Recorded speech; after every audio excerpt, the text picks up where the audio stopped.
dia, boa tarde, boa noite, a depender do horário que você esteja assistindo esse vídeo. Tudo bem com você? Eu sou o professor Fábio e hoje eu gostaria de falar a respeito de uma função muito especial. Eu gostaria de falar das sequências e da definição de limite de sequências. Vamos lá?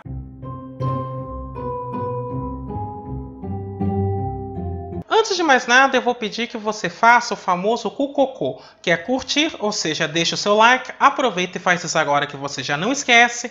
Comenta, ou seja, utilize a área dos comentários para continuar dialogando comigo, apresentando suas dúvidas ou mesmo apresentando sugestões de outros assuntos que você gostaria que fossem abordados neste canal.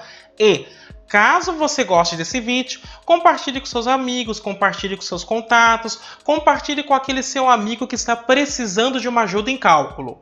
Além disso, vou pedir para que você clique no sininho, se inscreva e ative as notificações. Desta forma, toda vez que sair um vídeo novo, você será avisado. O objetivo desse vídeo é abordar as sequências e a definição de limite de sequência. A sequência, como veremos, é uma função bastante específica no universo de funções.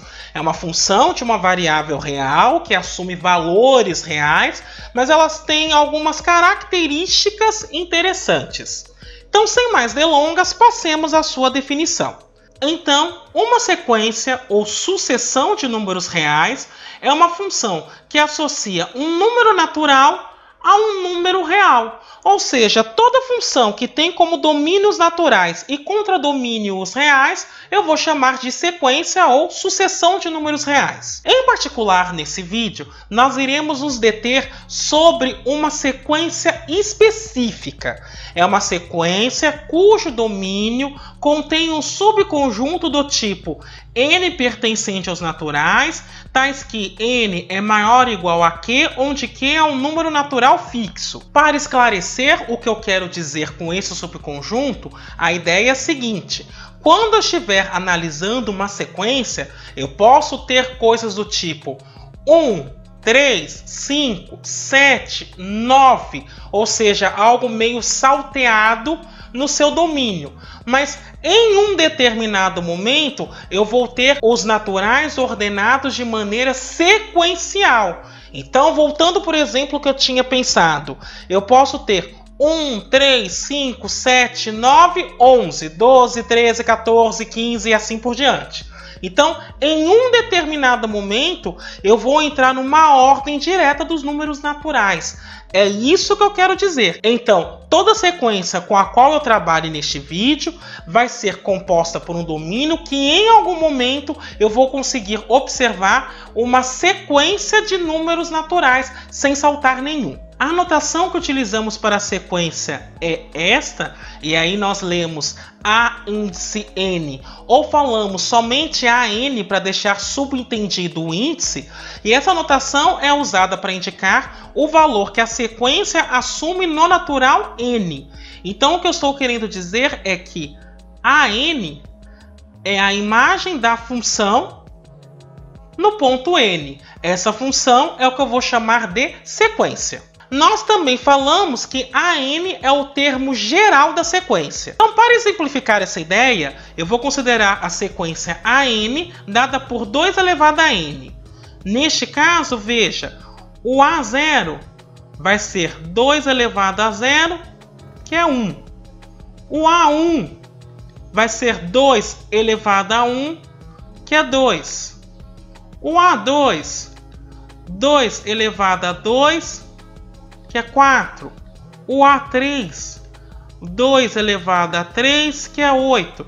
Perceba que o valor de n que aparece aqui no índice é exatamente o n que eu vou substituir na sequência, no termo geral. Um outro exemplo que está na sua tela é para mostrar que uma sequência também pode ser escrita em função de uma soma. Por exemplo, nesse caso, o domínio desta função são todos os naturais maiores ou iguais a 1.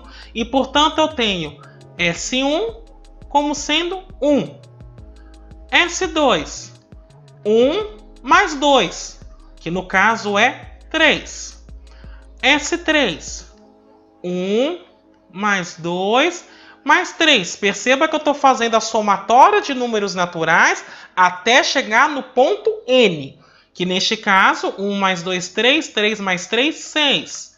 Se eu penso em S4, é 1 mais 2 mais 3 mais 4. E neste caso eu tenho 1 mais 2, 3. 3 mais 3, 6. 6 mais 4, 10. E assim por diante. Uma coisa que eu quero observar é que somatórios, ou seja, soma de elementos, pode ser escrita também de maneira matemática com o símbolo da somatória. Então, para isso, eu vou pegar m e n, dois números naturais. Eu vou supor que m é menor ou igual a n.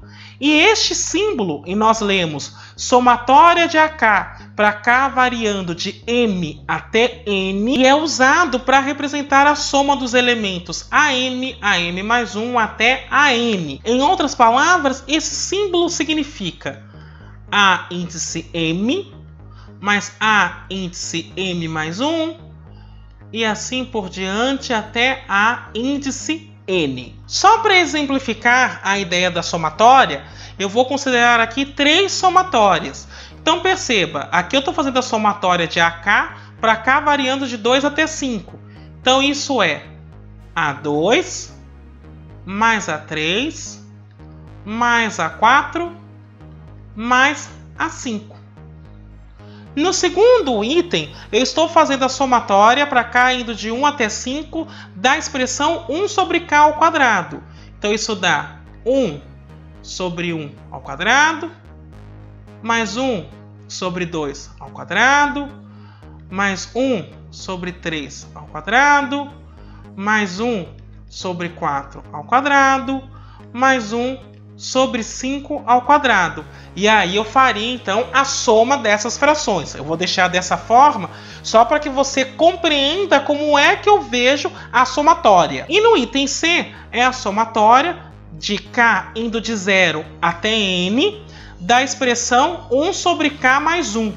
Então isso pode ser escrito como 1 sobre 0 mais 1, mais 1 sobre 1 mais 1, mais 1 sobre 2 mais 1, e assim por diante, até chegar no último termo dessa soma, que é 1 sobre N mais 1. Além disso, uma coisa que eu quero observar é que, como sequências podem ser dadas em função de somas, uma sequência também pode ser dada em função de uma somatória. Por exemplo, imagine que eu considere a sequência Sn, descrita como a somatória para K indo de 1 até N de 1 sobre K. Então, neste caso, o S1 seria a somatória para K indo de 1 até 1 de 1 sobre K. E neste caso vai dar 1 sobre 1, que é 1. O S2 seria a somatória para K indo de 1 a 2 de 1 sobre K. Então isso daria 1 sobre 1 mais meio, que neste caso ficaria 3 meios. A S3 é a somatória para K indo de 1 até 3 de 1 sobre K. Então isso daria 1 sobre 1 mais 1 sobre 2 mais 1 sobre 3. E no momento que eu faço essa soma, eu concluo que isso dá 11 sextos. E assim por diante. Para continuarmos trabalhando com sequência, imagine que eu tenho essa sequência descrita por este somatório. A somatória para K indo de 0 até N, de T elevado a K, onde T é diferente de 0 e T é diferente de 1. Eu vou verificar que essa sequência, ou seja, que essa soma que aqui está expressa, pode ser descrita por 1 menos T elevado a N mais 1 sobre 1 menos T. Mas aqui eu quero fazer uma ligeira observação. Perceba que, se eu pegar os elementos da forma T elevado a K, com K variando de 0, K sendo natural, o primeiro seria T elevado a 0, que é 1. Depois T elevado a 1, que é T. Depois T ao quadrado. E assim por diante até chegar em T elevado a N. Mas como eu estou no símbolo de somatória, na realidade eu estou somando esses elementos. E aí perceba que na realidade o que eu estou achando é uma expressão para a soma da PG, cuja razão é t. Por PG, eu entendo progressão geométrica. Então, no fundo, eu estou calculando a soma dos termos de uma progressão geométrica variando de 1 até t elevado a n com razão t. Então, para demonstrarmos isso, nós vamos observar o seguinte. A sequência Sn, no seu termo geral, é dada então por 1 mais t ao quadrado, e assim por diante, até t elevado a n. Daí, perceba que se eu fizer t vezes Sn, isso fica t mais t quadrado, mais t ao cubo, mais até o termo t elevado a n, e o último t elevado a n mais 1. No fundo, eu peguei essa equação e multipliquei os dois lados pela variável t. Daí, o que eu vou fazer é o seguinte. Eu vou fazer a primeira equação menos a segunda e vou fazer essa diferença termo a termo. Então, eu tenho Sn menos t vezes Sn, que é a diferença dos dois primeiros termos. E agora aqui, eu vou ter 1, mas perceba, a hora que eu fizer t menos t, vai dar 0. T quadrado menos t quadrado vai dar 0. Aqui tem um t ao cubo menos esse t ao cubo, também vai dar 0. E vou fazendo isso até chegar no t elevado a n. T elevado a n menos t elevado a n também dá 0. Então, no final, a hora que eu fizer a diferença entre esta parcela e esta, vai sobrar 1 menos t elevado a n mais 1. E aí perceba que eu posso escrever Sn menos t Sn como Sn, que multiplica 1 menos t. E isso é igual a 1 menos t elevado a n mais 1. Como esse t não é 1, 1 menos t não é 0, então eu tenho que Sn é 1 menos t elevado a n mais 1 dividido por 1 menos t. Isto é precisamente o que nós estávamos querendo demonstrar. Isto posto, nós passaremos então a definir limites de uma sequência. Perceba que esse conceito de limite é natural porque nós definimos limite para funções. Se a sequência é uma função, então faz todo sentido pensar em limite de uma sequência. Então a definição de limites de uma sequência é bem parecida com aquela feita para limite de funções, mas aqui eu vou observar uma particularidade. Veja, eu tenho uma sequência de termo geral AN. Eu vou dizer que o limite de AN, quando n tende a mais infinito, é igual a A, C e somente C, para todo epsilon maior que zero, existe um natural n0 tal que, se n é maior que n0, então A menos epsilon é menor que AN, e isso é menor que A mais epsilon. Ou seja, a partir de um determinado n0, para todos os valores n maiores que n0, a hora que eu calcular o AN, ele vai ficar na faixa entre A menos epsilon e A mais epsilon. E neste caso, eu estou adaptando a definição de limite infinito para sequência. Neste caso, quando a sequência tem um limite, nós dizemos que a sequência é convergente ou ela converge para A. Ainda, se o limite de AN, quando n tende a mais infinito, é igual a mais infinito, então nós diremos que isso vai acontecer sem e somente C. Para todo epsilon maior que zero, existe um n0 natural tal que, a partir deste n0, os valores da sequência começam a crescer e ficar maiores do que epsilon. Ou seja, a partir de um determinado ponto, os valores da sequência crescem sem parar. E aí, neste caso, eu vou dizer que a sequência é divergente ou diverge para mais infinito. De maneira análoga, eu posso definir o limite de uma sequência para menos infinito quando n tende a mais infinito. Neste caso, a definição fica a seguinte. Para todo epsilon maior que zero, Existe o natural n0, tal que, se n for maior que n0, então AN é menor que menos epsilon. Perceba que se epsilon for positivo, menos epsilon é negativo.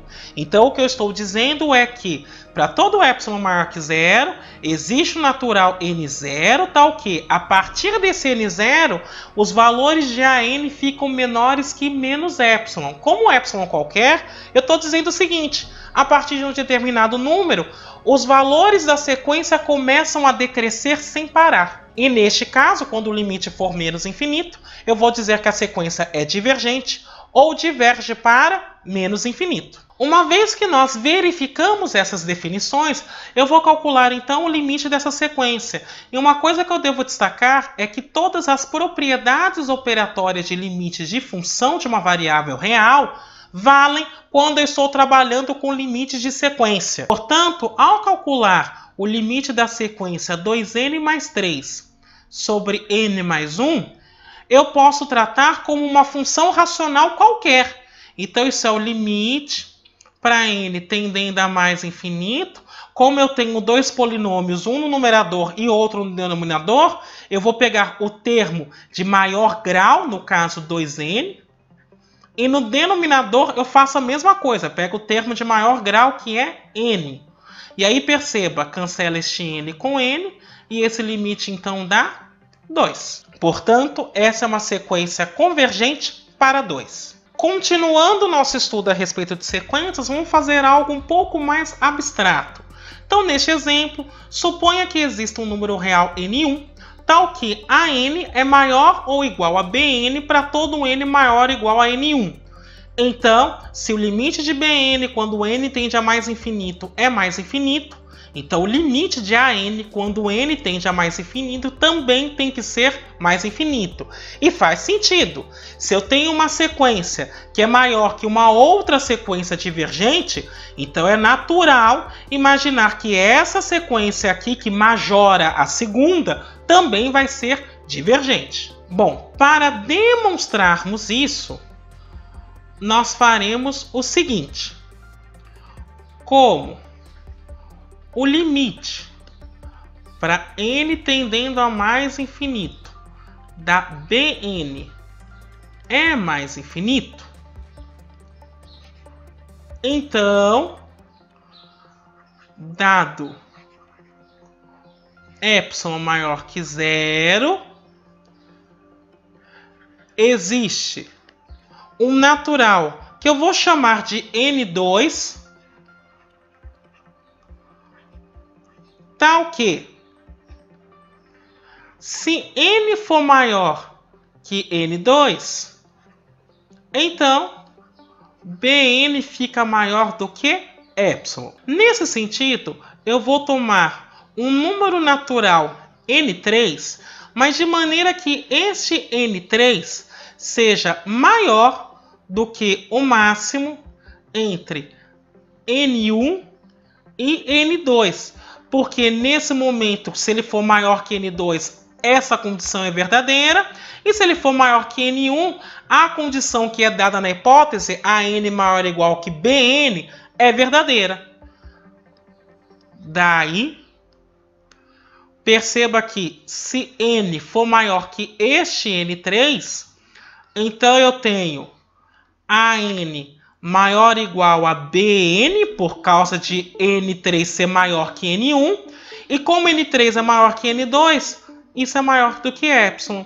E isso implica em dizer, então, que o limite para n tendendo a mais infinito de AN também é mais infinito.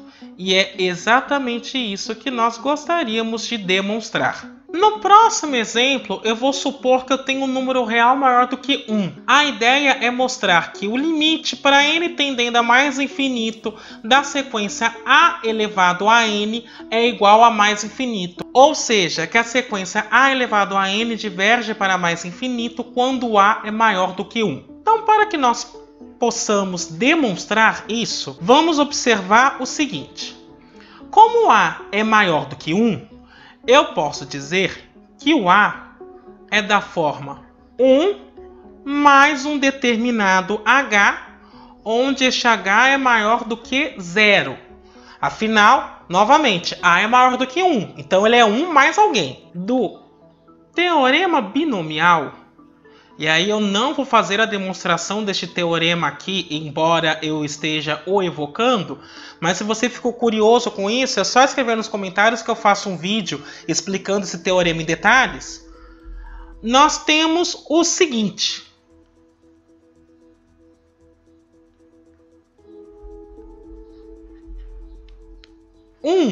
Mais h elevado a n, perceba que isso de um lado é a elevado a n. Isso é a somatória para k indo de 0 a n do número binomial nk, 1 elevado a n menos k, vezes h elevado a k.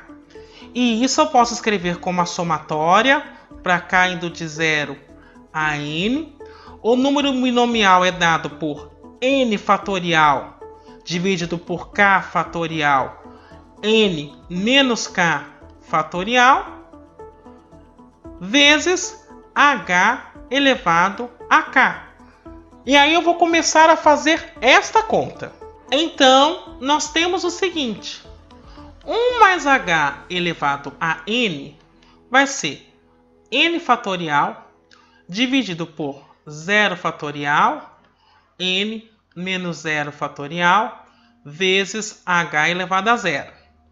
Mais n fatorial dividido por 1 fatorial n menos 1 fatorial vezes h elevado a 1. Mais n fatorial dividido por 2 fatorial n menos 2 fatorial vezes h ao quadrado.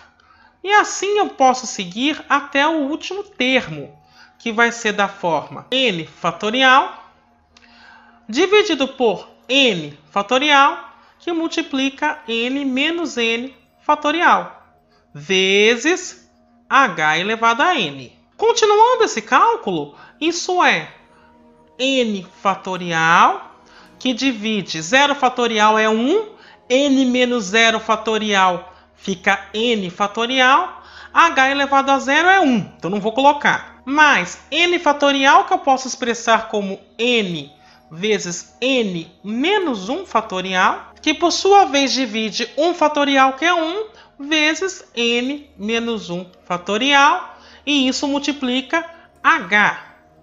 Mais n fatorial, que eu posso escrever agora como n vezes n menos 1 vezes n menos 2 fatorial, dividido por 2 fatorial, que é 2, vezes n menos 2 fatorial. Tudo isso multiplicando h ao quadrado. Mas até então chegar no último termo, que é dado por n fatorial sobre n fatorial. N menos n vai dar 0, então 0 fatorial é 1, vezes h elevado a n. E aí perceba, este fatorial cancela com esse, então isso me dá 1. Este n menos 1 fatorial cancela com esse, então vai me dar mais n vezes h. Este n menos 2 fatorial cancela com este n menos 2 fatorial. Então me sobra n vezes n menos 1 sobre 2, que multiplica h ao quadrado. Mais, até chegar no último termo, n fatorial com n fatorial é 1, então sobra h elevado a n. E perceba que 1 mais h elevado a n, na realidade é 1 mais nh mais um termo positivo. E isso então me permite escrever o seguinte: a elevado a n, que é 1 mais h elevado a n, que é maior ou igual a 1 mais nh, porque esse termo é 1 mais nh mais alguma coisa positiva. Agora eu quero observar o seguinte: o limite para n tendendo a mais infinito de 1 mais NH, perceba que H é um número, então na realidade o que me importa é o N. Este H é positivo, este N sendo positivo disparando para o infinito, o limite todo diverge para mais infinito. E além disso, A elevado a N é maior ou igual a 1 mais NH. Então, observando o que eu demonstrei no exemplo anterior, nós temos que o limite para N tendendo a mais infinito de A elevado a N também tem que ser mais infinito. E era exatamente isso que nós queríamos demonstrar. Perceba que no exemplo 8, eu calculei o limite para N tendendo a mais infinito de A elevado a N, onde este termo aqui, que estava sendo elevado a N, era maior do que 1. Agora, eu vou calcular o limite quando este termo é um número que está entre 0 e 1. Para que a gente possa calcular esse limite, no primeiro momento, eu quero observar o seguinte, que se o limite para N tendendo a mais infinito de uma determinada sequência for mais infinito, então o limite para N tendendo a mais infinito de 1 sobre Sn tem que ir para 0. E a ideia aqui é a mesma que o limite de função. Se eu tenho 1 dividido por algo que cresce sem parar, no limite isso vai para 0. Agora, como o b é um número que está entre 0 e 1, segue que 1 sobre b tem que ser maior do que 1. Porque perceba, o b é menor do que 1. Se eu inverto esses dois termos, a desigualdade inverte junto. Assim, o limite para N tendendo a mais infinito de b elevado a N, ele pode ser escrito utilizando uma manipulação algébrica como limite para N tendendo a mais infinito de 1 sobre 1 dividido por Bn. Perceba, quando eu estou fazendo uma divisão de frações, eu vou conservar o primeiro e inverter o segundo. Então eu volto para esse b elevado a n. E por sua vez, isso pode ser escrito como o limite para n tendendo a mais infinito de 1 sobre b, tudo isso elevado a n. E agora eu quero fazer a observação. 1 sobre b é um número maior do que 1. Um número maior do que 1 elevado a n, no limite, dispara para mais infinito, ele diverge. Então, 1 sobre algo que dispara para mais infinito, o limite dá 0. Portanto, o limite de b elevado a n quando n tende a mais infinito é 0. Tendo em vista essa perspectiva, eu vou calcular o limite dessa sequência que está apresentada. Perceba o seguinte, o limite para n tendendo a mais infinito de 2 elevado a n mais 1 sobre 3 elevado a n mais 1 é o limite para n tendendo a mais infinito. Eu vou colocar o 2 elevado a n em evidência. Então, isso fica 2 elevado a n, que vai multiplicar 1 mais 1 sobre 2 elevado a n. Dividido por... Vou fazer a mesma coisa com o termo 3 elevado a n. Então, 3 elevado a n, que multiplica 1 mais 1 sobre 3 elevado a n. E isso, então, pode ser expresso da seguinte maneira. É o limite para n tendendo a mais infinito. Vou separar esse produto de frações de 2 elevado a n sobre 3 elevado a n vezes 1 mais 1 sobre 2 elevado a n dividido por 1 mais 1 sobre 3 elevado a n.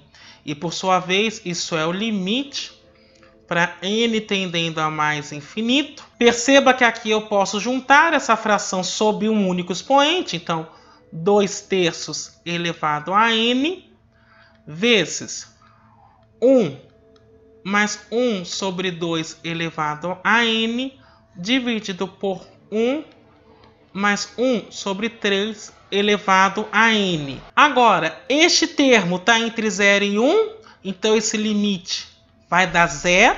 Perceba que como 2 elevado a n dispara para mais infinito, 1 sobre 2 elevado a n vai para 0. E o mesmo ocorre que 1 sobre 3 elevado a n. Então, na realidade, aqui vai me sobrar somente 1 e 1. 1 dividido por 1, 1. Então, esse limite é 0 vezes 1, que dá 0. Para finalizar, eu quero calcular o limite para n tendendo a mais infinito da somatória para k indo de 0 até n de meio elevado a k. Perceba que essa somatória nada mais é do que a soma de uma progressão geométrica com razão meio. E aí o que eu quero observar é que nós já avaliamos como fica esta somatória. Essa somatória, neste caso, vai ficar 1 menos meio elevado a n mais 1 dividido por 1 menos meio. Se você ficou com dúvida como nós chegamos aqui, é só observar que nós calculamos a somatória para k indo de 0 até n de t elevado a k. E aí observa que foi feito lá, só que neste caso t aqui vale meio. Bom, com isso eu tenho o seguinte. O limite para n tendendo a mais infinito da somatória para k indo de 0 até n de meio elevado a k, na realidade, é calcular o limite para n tendendo a mais infinito desta expressão. E aí perceba o seguinte. Como meio é um número que está entre 0 e 1, no infinito, quando eu penso em limite, meio elevado a n mais 1 vai para 0. Então, na realidade, esse limite é 1 sobre 1 menos meio. E aí, fazendo a conta, isso dá 1 dividido por 1 menos meio, meio. E isso, por sua vez, dá 2. E veja que interessante. Vou fazer aqui um quadrinho só para a gente poder finalizar a conversa. O que eu estou dizendo é que quando eu faço essa soma infinita, 1 mais meio, mais 1/4, mais 1/8 e assim por diante, isso dá 2. E muitas vezes esse limite é expresso somente com esta soma. Bom, era isso que eu gostaria de discutir com você hoje. Espero que tenha sido proveitoso. Eu me despeço por aqui. Até a próxima!